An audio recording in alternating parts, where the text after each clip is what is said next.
Welcome back. I was just ensuring that you get to know that we're moving on to consumer advocacy issues now. And Consumer Protection Group is a group of laws, or consumer protection is a group of laws and organizations designed to ensure the rights of the consumer, as well as fair trade, competition, and accurate information in the marketplace.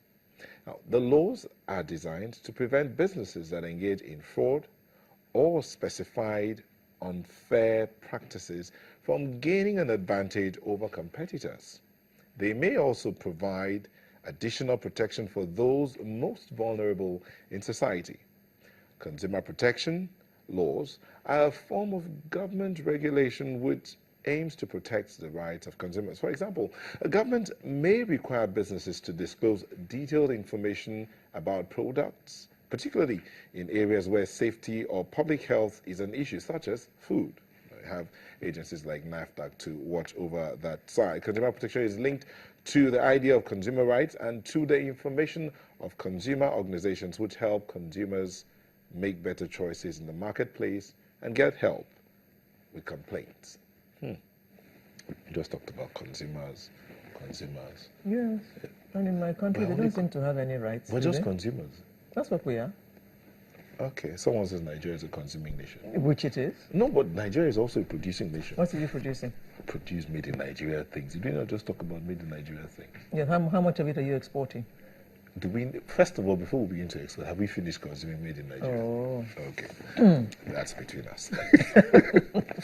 Anyway, so we're looking at consumer rights advocacy and advocates. And we have in the studio Shola Salako, President, Consumer Advocacy Foundation of Nigeria. Thank you for joining us. Thank you for having me. Good morning.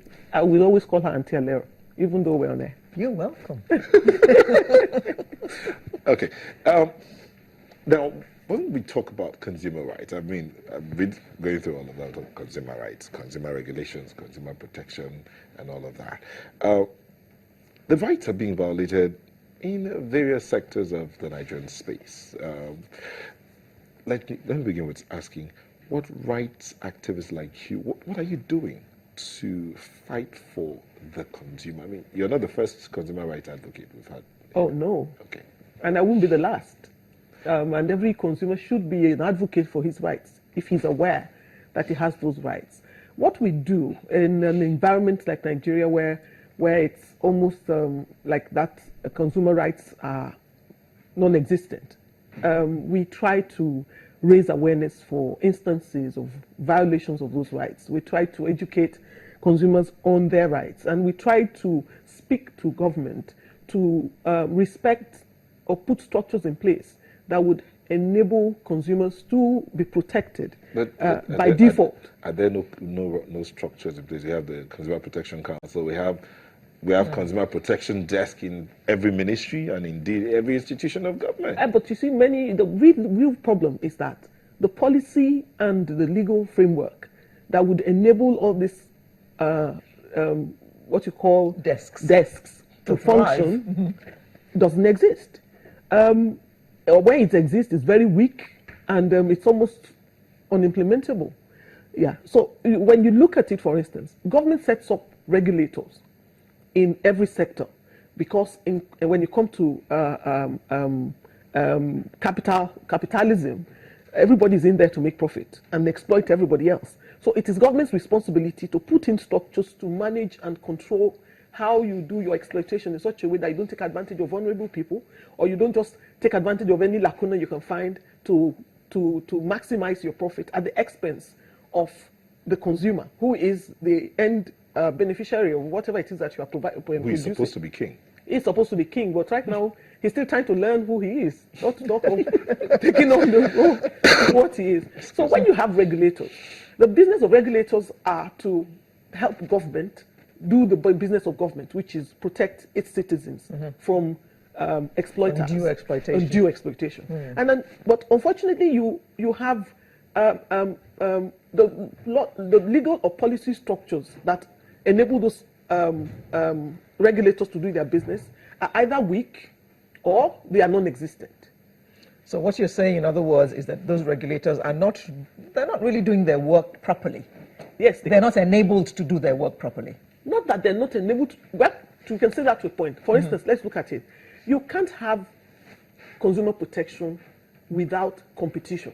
I mean, a protection of competition, because the essence of consumer rights is that I have a choice. And for me to have a choice, that means there must be 15, 20 options, as many options as possible. Yes. So I can decide that, okay, I don't want this one, I prefer this one. Everybody cannot provide the same product at the same price, looking exactly the same. Then that's not a capitalist market. We were talking about power this morning and not having a choice. Oh, yes. That's where we are. Exactly. So the reason why we don't have a choice is because, as we speak, Nigeria doesn't have a competition bill. We don't have a competition law. There's no law in Nigeria that guides against excessive exploitation of structures or opportunities in the marketplace. Okay, so let me come in here a bit. But we have a process of bidding or setting up companies in Nigeria, or bidding for contracts, or bidding for anything in government, where there must be at least 3 or 4 people bidding for that particular structure to be set up, or contract. So there is that thing about, okay, bidding processes and all of it. Are you saying there is no law guiding that? When you come into the market, you have a situation whereby everybody is allowed to do legitimate business, okay, and put options on the table. But there are some issues. For instance, if I get into a market and I am a very dominant, I've been able to grow my brand to be dominant and all that. Because of that, my dominance, I can take advantage of certain things in the marketplace to shut down my competition. And we're seeing that happen in Nigeria. Look at the telecoms industry.